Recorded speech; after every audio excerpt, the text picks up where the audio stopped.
espaço de partilha de pontos de vista sobre a doutrina social da Igreja. Hoje queremos saber da presença dos cristãos e das suas comunidades no espaço público. Comigo tenho uma vez mais os nossos convidados, a doutora Manuela Silva e o doutor Sarsfield Cabral. Muito obrigado a ambos por estarem connosco. Começo por si, doutora Manuela. E começo por ler uma frase de João 23, que data de 1961 e que diz: a presença do fiel leigo no campo social é caracterizada pelo serviço, sinal e expressão da caridade que se manifesta na vida familiar, cultural, profissional, económica, política, segundo perfis específicos. É este o espaço público dos cristãos? O espaço público dos cristãos é todo o espaço público. Podemos exemplificar com esses vários domínios, mas não há nada nas realidades terrestres que devem ser indiferentes, digamos assim, aos cristãos. Agora, há duas maneiras de habitar esse espaço. Uma maneira que pode ser uma maneira conformista com a situação, mas uma maneira também que pode ser intervencionista e profética.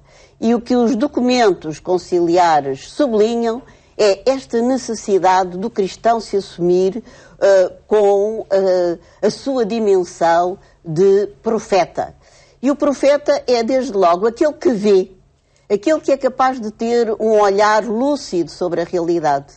Um olhar lúcido, isto é, um olhar lavado de preconceitos. Um olhar que não se deixa prender aos interesses próprios de cada um, mas às vezes também próprios da sua classe ou do seu corpo profissional.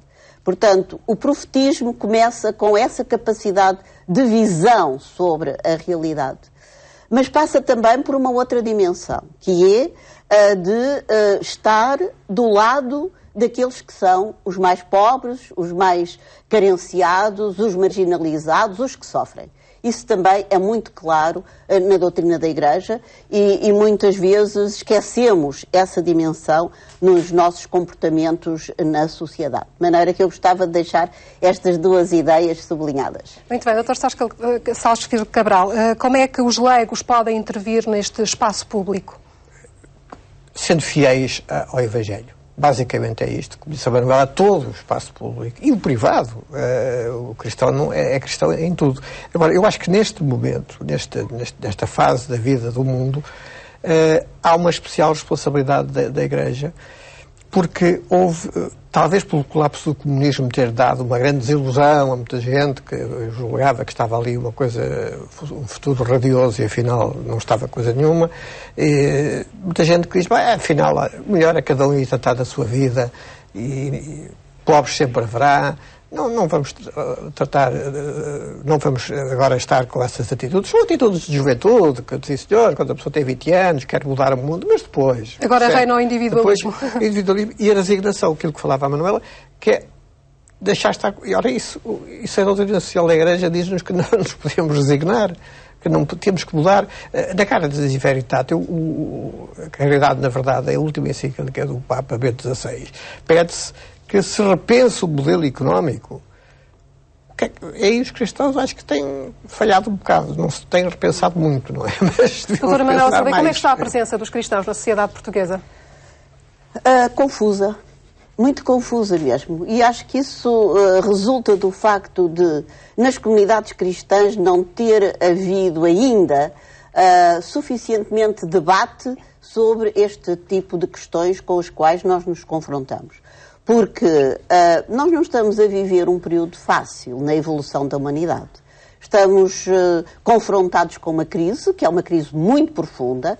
Começou por manifestar-se nos aspectos financeiros, mas rapidamente se percebeu que não eram só os aspectos financeiros, eram também as economias que não conseguiam resistir ao impacto dos interesses financeiros, eram os Estados que vão ficando cada vez com menos poder de intervenção, e eram as desigualdades que se agravavam e a pobreza que não encontrava solução. Portanto, a própria economia entrou em crise, e nós temos as manifestações conhecidas do desemprego, da desqualificação do trabalho humano e assim sucessivamente. Mas também é uma crise que ultrapassa estas fronteiras, é uma crise de valores, é uma crise, eu diria, quase existencial. O ser humano perdeu um pouco perdeu um pouco, é uma maneira fácil de falar, perdeu muito o sentido último da sua existência. Ora, a Igreja e as comunidades cristãs, de modo muito particular, poderiam ser esse foco de luz, animando a esperança de uma transformação, ou seja, a esperança que resulta de aproveitar dos pontos de crise para encontrar novas formas e dar um salto para uma forma de organizar a economia, de organizar a sociedade, de pensar os valores, de pensar a relação entre as gerações com novos critérios, e esses critérios nós encontramos na doutrina social da Igreja. Nós não precisamos de ir à procura de receitas na doutrina social da Igreja, porque ela não tem receitas. O Francisco fez muito bem em chamar a atenção para este aspecto. Não há soluções prontas a usar. O que há é referenciais muito concretos e muito claros. Por exemplo, a primazia da pessoa humana. Se nós colocássemos a pessoa humana no centro de todas as decisões, certamente que muita coisa iria mudar. Mas não é assim que nós verificamos. O centro é o dinheiro, é os equilíbrios financeiros, etc, etc. Portanto, a dignidade da pessoa humana, um ponto importante. A valorização do trabalho humano como componente indissociável da pessoa. O trabalho não pode ser visto como uma mercadoria, não pode ser entregue apenas às leis do mercado. O problema da solidariedade, a construir relações fortes entre as pessoas e a construção de comunidades. E poderia enunciar outros princípios. Portanto, a doutrina social da Igreja dá-nos estes princípios. Em que é que nós estamos a falhar?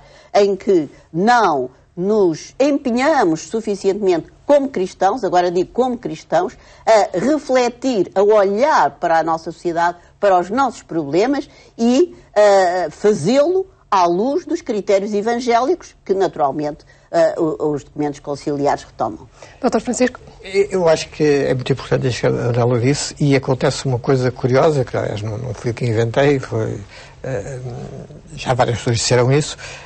De certo modo, com o concílio, com a doutrina social da Igreja, com a Lumen-Gentium, com a Gaudium et Spes, que falámos há uma semana, a Igreja fez as pazes com o mundo moderno, digamos assim. O que é que era o mundo moderno? Um mundo que vinha um bocado do iluminismo, da razão, enfim.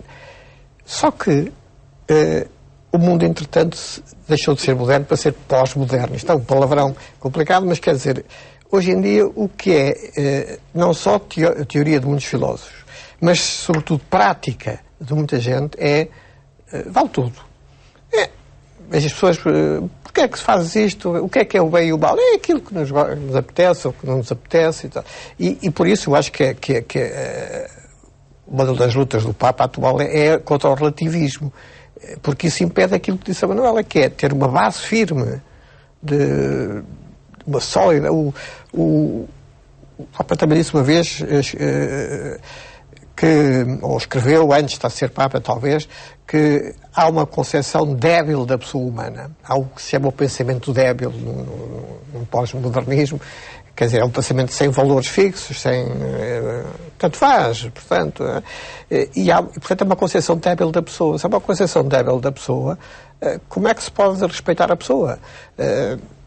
Mas qual é o papel aqui dos cristãos? Ora bem, o papel dos cristãos... São pouco empenhados também nessas linhas orientadoras que os próprios documentos da Igreja... Talvez valha a pena pensar um bocado historicamente e ver que houve uma altura em que se pensava que tinha a haver um partido católico. Isto há 100 anos, a Democracia Cristã, os partidos de democracia cristã que houve em muitos países e foram muito importantes, sobretudo depois da Segunda Guerra Mundial, eram partidos, enfim, de orientação cristã. Depois percebeu-se que os católicos, exatamente porque a doutrina social da Igreja não é uma receita política, não é um programa político, é teologia moral, havia pluralidade de opiniões, tal, dentro de referenciais de valor.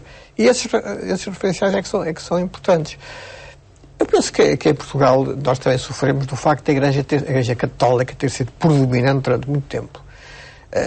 quando eu era miúdo, lembro que toda a gente era católica, não conhecia ninguém que não fosse batizado. Depois via uma pessoa, ai, tá, que curioso, que coisa tão esquisita. Hoje nós vivemos uma situação completamente diferente em Portugal, em que a Igreja é minoritária. E houve uma descristianização. E houve uma descristianização muito grande, mas a Igreja ainda talvez não tenha tirado todas as consequências. Quando digo Igreja, digo nós, não digo só os bispos e os padres, todas as consequências disso. Há pelo menos uma vantagem nisso, é que hoje em dia só é questão quem quer. Não é por hábito. As pessoas antes iam à missa, porque toda a gente ia, porque não sei o quê, não se interrogavam. E muito agora bem, não. isto é uma ideia que poderemos continuar noutros programas. É tudo por hoje. Voltamos a falar da doutrina social da Igreja, de hoje a 8 dias. Fique bem.